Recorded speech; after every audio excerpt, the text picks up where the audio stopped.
Breaking news చూస్తున్నాం. భద్రాచలంలో వైద్యుల నిర్లక్ష్యం ఒక నిండు ప్రాణాన్ని బలి తీసుకుందని ఆరోపణలు వెల్లువెత్తాయి. పాల్వంచ మండలం దంతెలబోరు గ్రామ సర్పంచ్ సోడి వెంకటరమణ మిమ్స్ ఆసుపత్రిలో చికిత్స పొందుతూ మృతి చెందడం ఇప్పుడు వివాదాస్పదమైంది.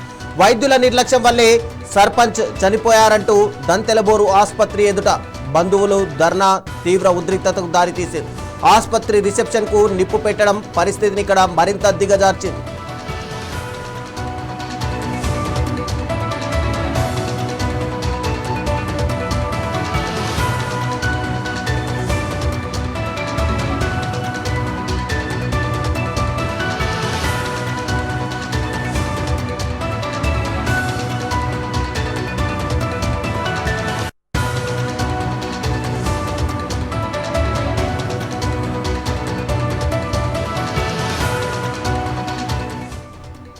కాలి ఇన్ఫెక్షన్తో ఆసుపత్రిలో చేరిన సర్పంచ్ వెంకటరమణ చికిత్స పొందుతూ మరణించారు.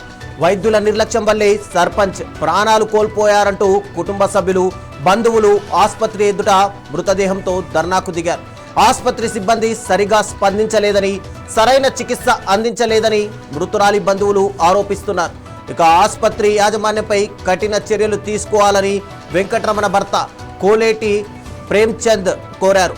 ఈ నిరసన మధ్య కొందరు ఆందోళనకారులు ఆసుపత్రి రిసెప్షన్కు నిప్పు పెట్టారు.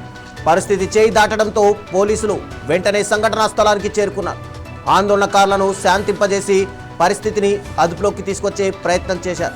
ఇక పోలీసులు కుటుంబ సభ్యులతో మాట్లాడి వారి ఫిర్యాదు మేరకు చట్టపరంగా చర్యలు తీసుకుంటామని హామీ ఇచ్చారు.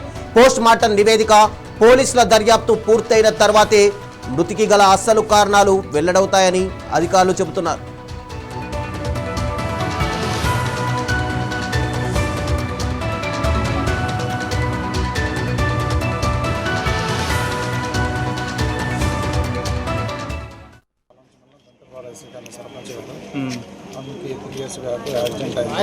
యాక్సిడెంట్ అయిన కాలుకి వాపు వచ్చిందని చెప్పేసి ఇదే హాస్పిటల్, సేమ్ హాస్పిటల్లోనే, సర్జరీ హాస్పిటల్లోనే వాపు వచ్చిందని వస్తే బుధవారం అడ్మిట్ చేసుకున్నారు.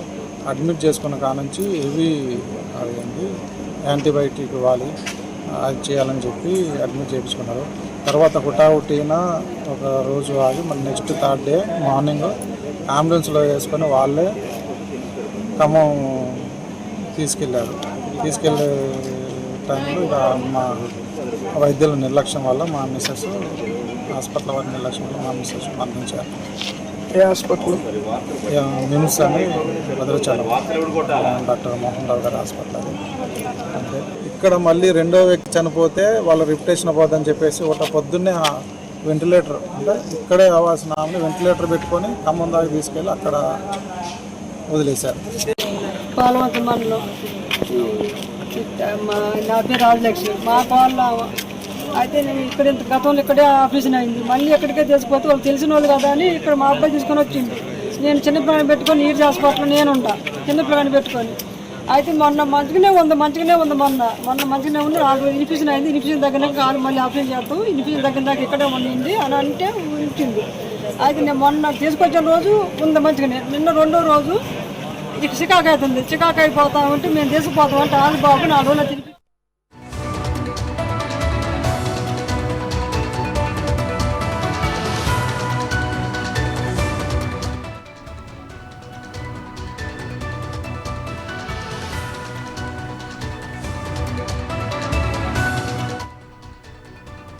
ఇదే అంశానికి సంబంధించి మరింత సమాచారం మా ప్రతినిధి దేవేందర్ అందిస్తారు.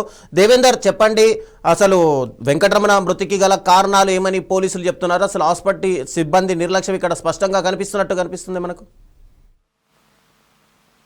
చంద్ర, భద్రాద్రి కొత్తగూడెం జిల్లా భద్రాచలంలోని మిమ్స్ హాస్పిటల్లో దారుణ ఘటన చోటు చేసుకుంది.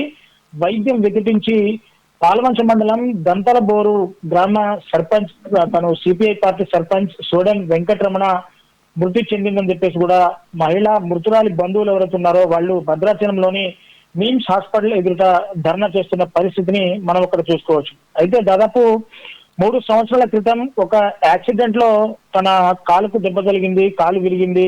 ఆ కాలు విరిగినప్పుడు కూడా అదే భద్రాచలంలోని మిమ్స్ హాస్పిటల్లో వైద్యం చేయించారు. తర్వాత గత వారం రోజుల నుంచి కూడా ఆ కాలు వాపు వచ్చింది, వాపు వచ్చి ఇన్ఫెక్షన్ రావడంతో మళ్ళీ అదే హాస్పిటల్లో ఎవరైతే ఆ మృతురాలు ఉన్నారో అదే హాస్పిటల్లో జాయిన్ చేశారు. కానీ అక్కడ హెవీ యాంటీబయాటిక్స్ ఇవ్వడంతో వైద్యం వికటించి సర్పంచ్ సోడెం వెంకటరమణ మృతి చెందని చెప్పేసి కూడా మృతురాలి బంధువులు హాస్పిటల్ ఎదుట ధర్నా నిర్వహించిన పరిస్థితిని మనం ఒకటి చూసుకోవచ్చు. అయితే దీనికి సంబంధించి పూర్తిగా కాలు ఇన్ఫెక్షన్ వచ్చింది, మళ్ళీ అక్కడ అదే హాస్పిటల్లో చేయించాము, కానీ హెవీ యాంటీబయాటిక్స్ ఇచ్చి అత్యవసర చికిత్సకు తీసుకువచ్చి మృతి చెందేలా చేశారని చెప్పేసి కూడా బంధువులు ఆరోపిస్తున్న పరిస్థితిని మనం ఒకటి చూసుకోవచ్చు. పాల్వంచ మండలం దంతలబోరు గ్రామ ఎస్సీ కాలనీకి చెందిన సోడెం వెంకటరమణ 36 సంవత్సరాలు కాలు నొప్పితో ఆసుపత్రిలో జాయిన్ అయ్యారు. హెవీ యాంటీబయాటిక్స్ ఇవ్వడంతో పరిస్థితి విషమించి ఆసుపత్రి వారే ప్రత్యేక అంబులెన్స్ ఏర్పాటు చేసి ఖమ్మం తరలిస్తున్న క్రమంలో మార్గం మధ్యలో మృతి చెందిందని చెప్పేసి కూడా అటు మృతురాలి బంధువులు కన్నీరు మున్నీరు అవుతున్న పరిస్థితిని మనం అక్కడ చూసుకోవచ్చు. వైద్యుల నిర్లక్ష్యంతో పాటు చికిత్స సరిగ్గా చేయకపోవడం వల్లనే ఆరోగ్యంగా ఉన్న తన భార్య మృతి చెందిందని చెప్పేసి కూడా మృతురాలి భర్త ఆవేదన వ్యక్తం చేస్తున్న పరిస్థితి. అత్యవసర పరిస్థితికి తీసుకువచ్చి ఎవరిని రానివ్వకుండా హాస్పిటల్లోకి అడ్డుకుంటున్నారని, వారికి ఇష్టం వచ్చిన చికిత్స చేశారని చెప్పేసి కూడా బంధువులు ఆరోపిస్తున్న పరిస్థితిని మనం ఒకటి చూసుకోవచ్చు. అన్యాయంగా నిర్లక్ష్యంగా ఈ ఆసుపత్రిలో అనేక మంది ప్రాణాలు తీస్తున్నారని మృతురాలి బంధువులు ఆరోపిస్తున్నారు. కాగా సోడెం వెంకటరమణ 35 సంవత్సరాలు ఎవరైతే మృతురాలు ఉన్నారో ఆమె సర్పంచ్ గా పనిచేస్తుంది. ఆమెకు 2 చిన్నపిల్లలు ఉన్నారు. నిర్లక్ష్యంగా డాక్టర్లు వైద్యులు అక్కడ నిర్లక్ష్యంగా ఉండడం వల్లే తన భార్య చనిపోయిందని భర్త ఆరోపిస్తున్నారు. పూర్తిగా ఆ హాస్పిటల్ మీద చర్యలు తీసుకొని ఆ ఆసుపత్రిని సీజ్ చేయాలని చెప్పేసి కూడా అక్కడ దాదాపు నైట్ నుంచి జాము వరకు కూడా అక్కడ సోడెం వెంకటరమణ మృతదేహాన్ని హాస్పిటల్ ఎదుట పడుకోబెట్టి ధర్నా చేస్తున్న పరిస్థితి. ఒక్కసారిగా మృతురాలి బంధువుల ఆగ్రహ ఆవేశాలు కట్టలు దించుకొని అదే హాస్పిటల్లో ఉన్న రిసెప్షన్ కి మృతురాలి బంధువులు నిప్పు పెట్టారు. వెంటనే అప్రమత్తమైన హాస్పిటల్ సిబ్బంది ఆ మంటలను వార్పేసి అక్కడి నుంచి కూడా పోలీసులకు సమాచారం ఇచ్చారు. పోలీసులు కూడా అక్కడికి వచ్చి వాళ్ళని సముదాయించే ప్రయత్నం చేశారు.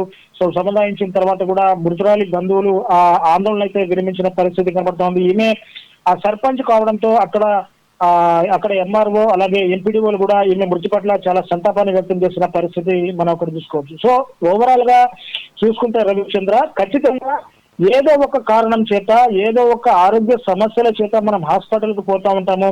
హాస్పిటల్లో ఒకవేళ అంతా సవ్యంగా జరిగితే ఆ డాక్టర్ చాలా బాగా చూశాడు, ఆ హాస్పిటల్లో వైద్యం చాలా చక్కగా చేస్తున్నారని చెప్పేసి కూడా చెప్పుకొస్తారు. లేదా ఇట్లాంటి చిన్న సంఘటనలు ఎదురై ఒకవేళ పేషెంట్ కి నయం కాకపోయినా లేక పేషెంట్ మృతి చెందినా కానీ పూర్తిగా ఈ బాధ్యత అంతా కూడా డాక్టరే వహించాలి, ఈ హాస్పిటల్ నిర్లక్ష్యం వల్లే చనిపోయారంటూ కూడా చెప్పడం వీళ్ళకి పరిపాటిగా మారిపోయిందని చెప్పేసి కూడా ఇటు వైద్య సిబ్బంది కూడా చెప్తున్న పరిస్థితిని మనం ఇక్కడ చూసుకోవచ్చు రవిచంద్ర. Thank you Devender.